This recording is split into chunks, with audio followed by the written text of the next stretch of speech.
સમસ્યા: હું 55 વર્ષનો છું અને મારી પત્નીની ઉંમર 50 વર્ષની છે. અમારું જાતીય જીવન બહુ સરસ ચાલે છે, પણ મારે જાણવું છે કે સંભોગ વખતે તેલ વાપરવાથી કોઈ નુકસાન થાય ખરા? ક્યારેક મોઢામાં વીર્ય કાઢવાથી કોઈ તકલીફ થાય? સમાધાન: સેક્સ એટલે માત્ર સમાગમની પ્રક્રિયા જ નહીં, પણ ખરા અર્થમાં સાહચર્ય કામક્રીડા બંને પાત્રોના આનંદ માટે છે અને તેની સફળતાનો આધાર સમાગમ પૂર્વેના પ્રેમાલાપ અને પૂર્વક્રીડા બાવન હોય છે. જો તમને બંનેને તેલની માલિશ થી આનંદ આવતો હોય તો તેમ કરવામાં કંઈ જ ખોટું નથી. એનાથી ઇન્દ્રિયમાં પણ નબળાઈ આવતી નથી. બીજું કે, મુખ મૈથુનથી કોઈ જ વાંધો ના આવે અને સ્ત્રી જો આ વીર્ય ગળી જાય તો એનાથી કોઈ નુકસાન નથી થતું. પત્નીને ગમે છે કે નથી ગમતું એ વાતનું ખાસ ધ્યાન રાખવું જોઈએ.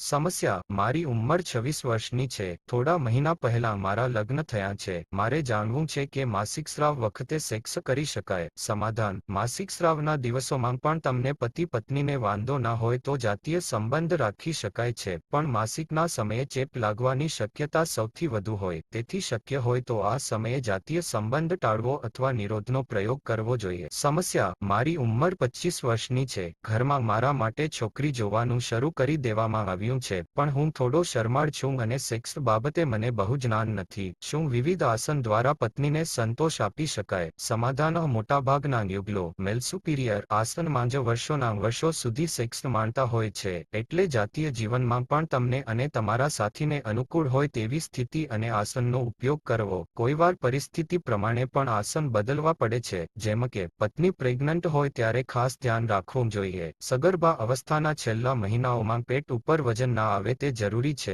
તો તે સમયે સાઇડ બાય સાઇડ આસન વધારે અનુકૂળ થઈ શકે છે. કહેવાનો અર્થ કે દાંપત્ય જીવનમાં પતિ પત્નીએ પોતાની અંગત સૂઝબૂઝ વાપરીને પારસ્પરિક ઈચ્છાને અનુરૂપ સમાગમ કરવો જોઈએ.